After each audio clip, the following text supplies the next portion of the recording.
Hola a todos, aquí estamos en un nuevo episodio de Voces Megas. Hoy tengo conmigo a Diana. Ella ha pasado por el programa de oratoria en español, Voces Megas. Y venimos a contar un poco el proceso de Diana, de cómo ella ha ido encontrando su voz y que nos cuente ella, la voy a pasar ya, que nos cuente ella por qué sintió la necesidad de unirse a este programa, por qué sentía que era importante transformar su comunicación y qué es lo que más le ha ayudado en ese proceso.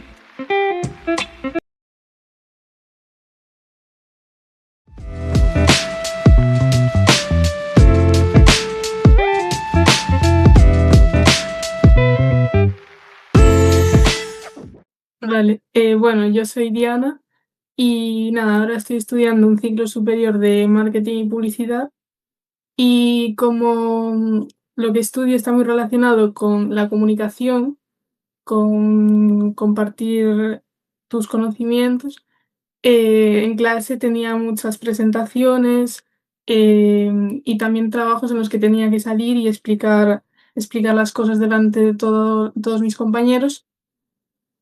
Y bueno, yo me he considerado una persona tímida durante toda mi vida, hasta el punto de identificarme con ello, de decir, bueno, yo soy tímida y yo soy así y no puedo cambiar.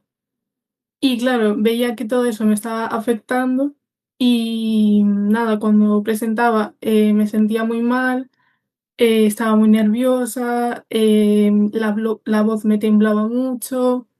Los profes ya lo iban notando, yo luego no me sentía bien conmigo misma, entonces decidí pues buscarle una solución, ¿no?, a esto, porque no es que sea un problema, pero sí que cargaba con el peso de que me sentía mal tras las presentaciones y tal.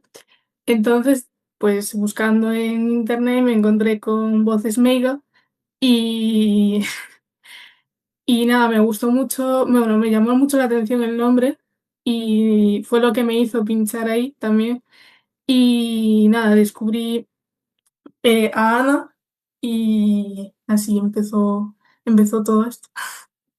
Y Diana, esto que cuentas de que te considerabas, además lo has dicho tal cual, que soy tímida. Y esa timidez y como tú veías a la hora de comunicarte, de por ejemplo en una clase, si alguien preguntaba, pues de expresar tus opiniones, ¿qué has ido descubriendo sobre eso que no es tan verdad como creías?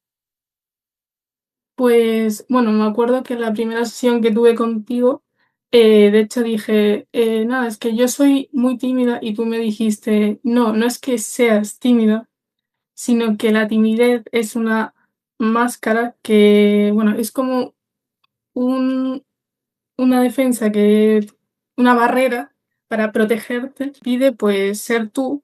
Y eso yo antes no lo sabía, o sea, yo me identificaba con ser tímida y pues soy tímida y así nací y así soy y esto no se cambia.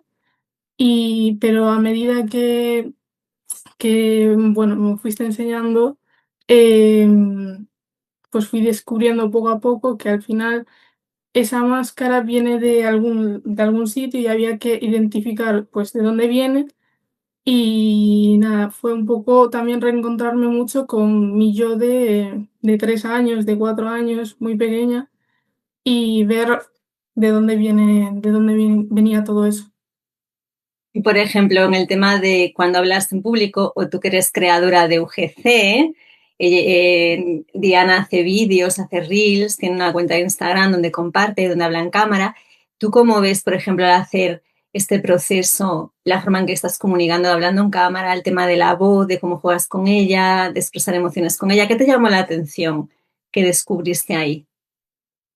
Pues que a la hora de grabar los vídeos, pues hablaba sin emoción, sin entonar, sin expresar emociones.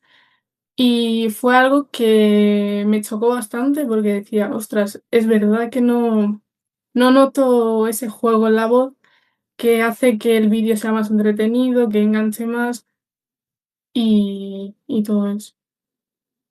Y hubo una charla que vimos El poder de los introvertidos de Susan Cain. ¿Qué Mm. te llamó la atención de esa charla? Porque no la habías visto antes y dijiste que te gustó mucho. ¿Qué es lo que te gustó de esa charla? ¿Qué te llamó la atención al verla? Pues sobre todo verme reflejada en ella, ¿no? Porque cuando ves algo en el que te identificas tanto, pues conectas más. Y pues sobre todo el concepto de cómo en las aulas, en los colegios, se tiende a no darle importancia a la gente introvertida y más a la gente, pues eso, extrovertida, que es más proactiva, que tiene más energía, que interactúa más, que está muy bien, pero no se tiene tan en cuenta al otro lado, a los introvertidos y sobre todo cómo explicó eso y me sentí también muy identificada, así que sobre todo eso. Y haciendo un balance, ya que has tocado el tema, que a mí me interesa mucho sobre la educación, la parte un poco de, ¿no? Donde esa, la fase de adolescencia, donde nos educan, nos enseñan y tal, ¿qué le dirías tú ahora a esa Diana si fueras tú la profesora de ella? ¿Qué le dirías en esos momentos que cuando eras adolescente, que no hace tanto tiempo en tu caso, Diana, qué le Claro. dirías a esa adolescente sobre hablar en público en clase, participar, expresarse, el tema esto de tengo que ser como mis compañeros extrovertidos, ¿no? ¿Qué le dirías a Diana ahí? Pues le diría que en este mundo no todos somos iguales y que cada uno es de una forma y eso es lo bonito, ¿no? De este mundo, que cada uno tenemos unas características diferentes y eso es lo que tenemos que aprovechar, nuestras características, porque con ellas pues podemos ser, pues eso, nosotros mismos y eso es lo que importa, le dirías. Y para las personas que nos están escuchando, que se identifican con eso, que se consideran introvertidas y que piensan que no pueden comunicar como les gustaría, o que esto de hablar en público, ser una persona donde la atención se ponga en ellas, ¿no? El foco de atención, esto de al final, pues dar charlas o salir ahí a hacer un podcast, como estás haciendo tú ahora, ¿tú qué le dirías a estas personas sobre sus fortalezas? Pues, buena pregunta.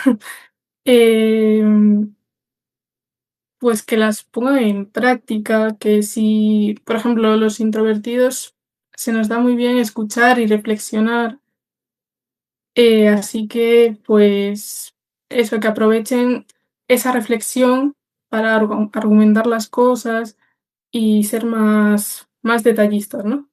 Que a lo mejor un extrovertido pues le cuesta más y es más espontáneo. Ahí está, que la fuerza en cómo nos comunicamos no depende de la extroversión o la introversión, sino de ser auténticos, de comunicar algo que tiene valor, ¿no? Que puede ayudar a otras personas, de hacerlo de forma clara, pausada, incluso esa capacidad que tenéis. Yo me considero ambivertida, pero tengo muchos aspectos de la introversión, ¿eh? Pero digamos que ese aspecto que tenéis en la introversión de ser más reflexivos, tomaros tiempo para pensar, esto es algo que en oratoria no se suele pensar, eso que parece que las personas que hablan mucho y muy alto, ¿no? Es como las que tienen ese liderazgo, cuando realmente el liderazgo suena mucho más calmado y tranquilo y pausado y reflexivo. Así que es un punto muy bueno ahí, Diana. Y otra cosa que exploramos fue lo de la agilidad emocional, esto de la inteligencia emocional. ¿Qué te pareció aprender sobre esta habilidad? No, no te habían enseñado esto en el cole o en el instituto, ¿no? No, para nada, ni se toca el tema.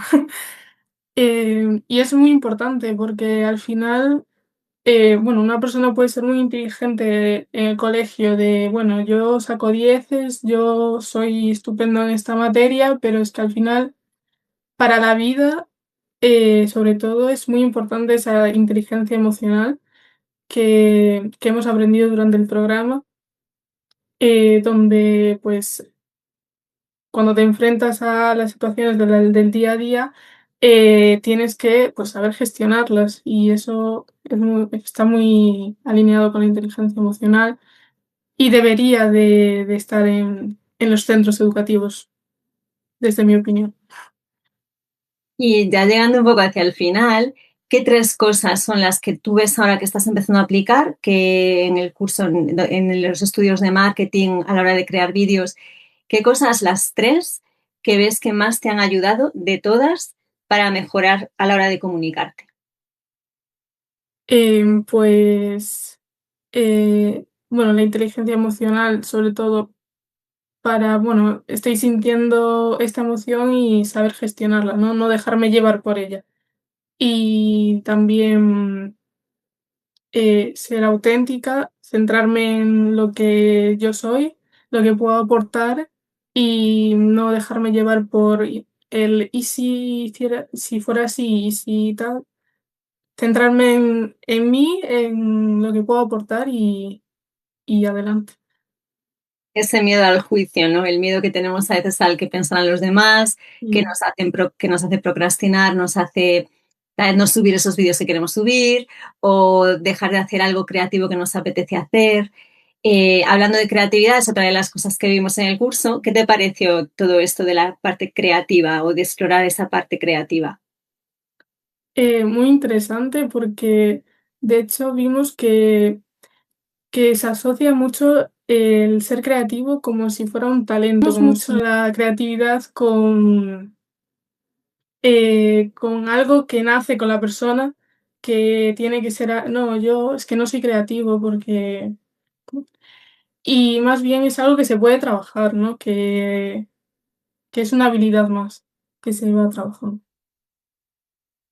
Y bueno, ya llegando hacia el final, enhorabuena Diana por haberte apuntado al programa, por haber dicho que sí a querer mejorar, a querer cambiar. Y ahora pensando en esa Diana, antes de contactarme, ¿vale? ¿Qué le dirías a ella ahora de tomar esa acción proactiva hacia mejorar su comunicación? Pues que lo siga intentando, que no se dé por vencida, que es un proceso que no tiene por qué ser de un día para otro, ya tienes que cambiar un montón, sino que tenga paciencia, que, que poco a poco, pequeños pasos, pues va a ir consiguiendo todo lo que se propone. Y claro, que no tiene que ser lineal, que puedo estar un día muy bien y el otro día pues vuelvo para atrás y estoy peor y así consecutivamente. Está gestionando esas emociones, ¿no? Escuchándolas, viendo que están ahí, viendo que necesitan y haciéndolos como tú hiciste, al final tomar una acción de, pues siento frustración por esta habilidad que no, que siento que hay un bloqueo aquí, voy a tomar una acción para solucionarlo y al final ya, yo normalmente lo veo, el hecho de tomar esa acción, ya la mitad del cambio está hecho ahí en el pedir ayuda y el empezar un poco ese proceso de al final, como ves en comunicación, lo que creíamos o historias que creíamos de nosotros no son tan ciertas y tal vez esa introversión es un gran poder en tu comunicación. Así que nada, Diana, enhorabuena por este sprint que has hecho, por todas las prácticas, todo lo que hemos trabajado juntas y por llegar hasta el final de esta aventura. Muchas gracias a ti, Ana.